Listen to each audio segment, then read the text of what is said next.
Perjuangan Taliban merebut Afghanistan segera dihubung-hubungkan dengan bangkitnya kelompok radikal. Belum lama ini pun aparat menangkap puluhan tersangka teroris dari berbagai daerah. Dalam mendukung operasionalnya, kelompok-kelompok radikal itu kerap menggalang dana melalui kotak amal. Lantas, benarkah cara ini dianggap jitu mengelabui kecurigaan aparat maupun masyarakat? Simak selengkapnya dalam laporan utama kami. Awas jejak radikal di kotak amal.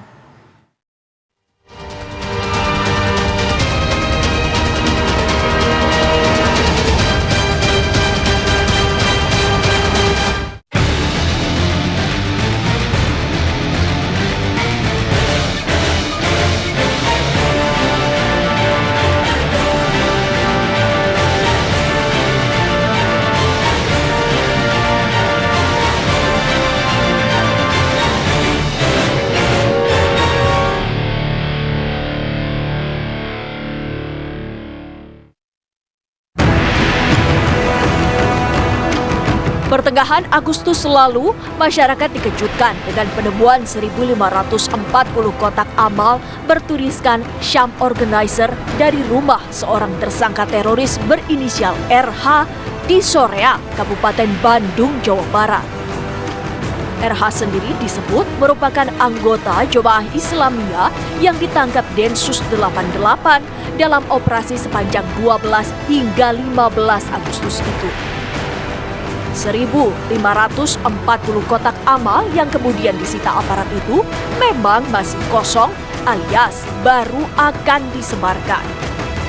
Kalau yang di Bandung itu 1.500 ya, 1.500-an. Kemudian yang di Jogja tuh berapa ya jumlahnya ya?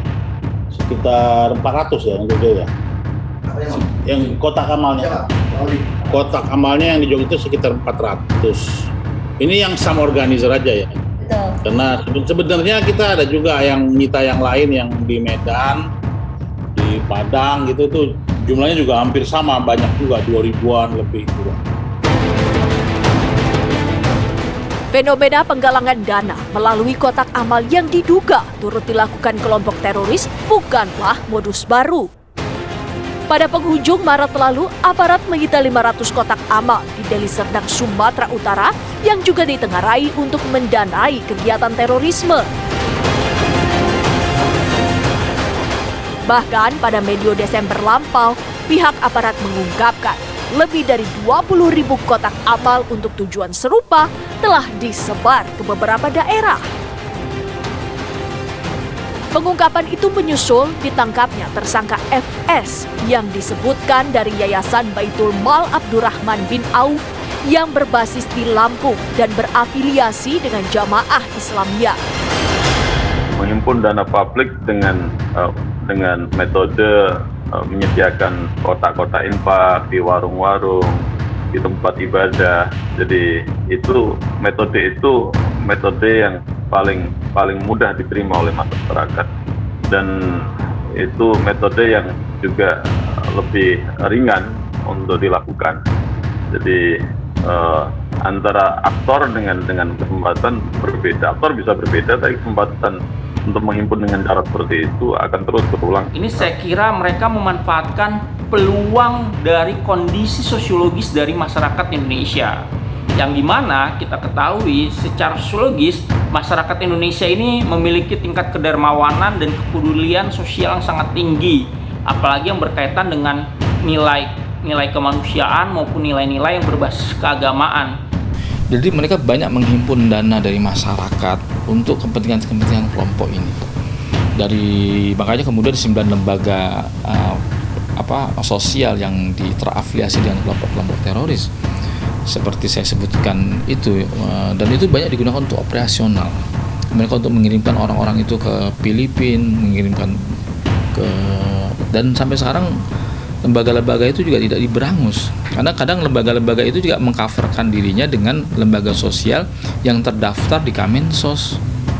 Ada mungkin juga yayasan-yayasannya yang terdaftar dengan Menkumham dan sebagainya, sehingga kalau kesulitan kita adalah ketika dia sudah menjadi badan hukum, ini sulit diberangus kecuali memang ada bukti. Yayasan Baitul Mal Abdurrahman bin Auf yang dimaksud itu pun disebut-sebut juga berkantor di Jakarta. Namun penelusuran kami ketika itu di sejumlah tempat yang disebutkan tidak lagi mendapatkan keberadaan yayasan tersebut. Sementara penelusuran kami di Lampung yang disebut-sebut sebagai basis Yayasan Baitul Mal Abdurrahman bin Auf menjumpai titik terang. Kami mendapati kotak amal maupun yayasan dengan nama serupa. Namun mereka menampik anggapan jika dikaitkan dengan aktivitas-aktivitas terlarang. Kotak infak tersebar juga itu atas rekomendasi dari cabang Kelas Aba cabang Lampung. Memang sebagian tersebar di wilayah Kabupaten Pringsewu.